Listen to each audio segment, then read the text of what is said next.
প্রথম বাচ্চা সিজারিয়ান হওয়া সত্ত্বেও দ্বিতীয় বাচ্চা নর্মাল ডেলিভারি করে আলোড়ন সৃষ্টি করেছে যশোর আদ্দিন সকিনা মেডিকেল কলেজ হাসপাতাল। এতে খুশি শিশুটির মা সহ পরিবারের সদস্যরা। নর্মাল ডেলিভারির প্রতি গর্ভবতী মায়েদের উৎসাহিত করার জন্যই এই উদ্যোগ নেওয়া হয়েছে বলে জানিয়েছে হাসপাতাল কর্তৃপক্ষ। যশোর থেকে তামান্না ফারজানা পাঠানো তথ্য ও ছবি নিয়ে রিপোর্ট, আরও জানাচ্ছেন আশিকুর রহমান।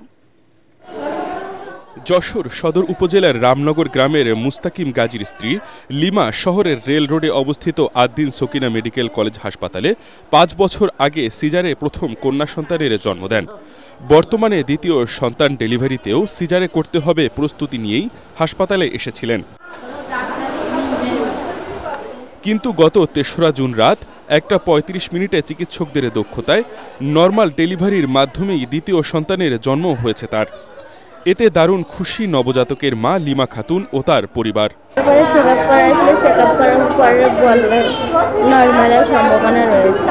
বলেছে কোনো সমস্যা মনে বাড়ির গার্জিয়ানরা তখন মনে করেন ডাক্তাররা চেষ্টা করেছে, তারপরে আল্লাহ চাইছে বলে হয়েছে। মানে প্রথম সিজার হলে দ্বিতীয় বাচ্চা নর্মালে হয় না, অন্য হসপিটাল বা ক্লিনিক এটা মানে মেনেও নেয় না যে সিজার আছে, সিজারই করতে হবে।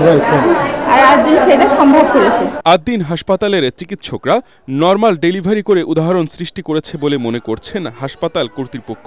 আমাদের সমস্ত যতগুলো আদ্দিন হসপিটাল আছে, ঢাকা, খুলনা, যশোর, কুষ্টিয়া, সব জায়গায় আমরা আমাদের সিস্টারদের উৎসাহিত করেছি, রোগীদের উৎসাহিত করতেছি কাউন্সিলিংয়ের মাধ্যমে যে সিজার হওয়ার পরও মায়েদের নর্মাল ডেলিভারি করা সম্ভব। যে সমস্ত গর্ভবতী মাদের আগে সিজার করা, তাদেরকে যদি তাদের পূর্বের ইতিহাস সম্পূর্ণভাবে ভালোভাবে তথ্যগুলো সঠিকভাবে বিবেচনা করি, তাহলে অনেক পেশেন্টেরই তার প্রায় 30 থেকে 40% পেশেন্ট পুনরায় নর্মাল ডেলিভারি করা সম্ভব।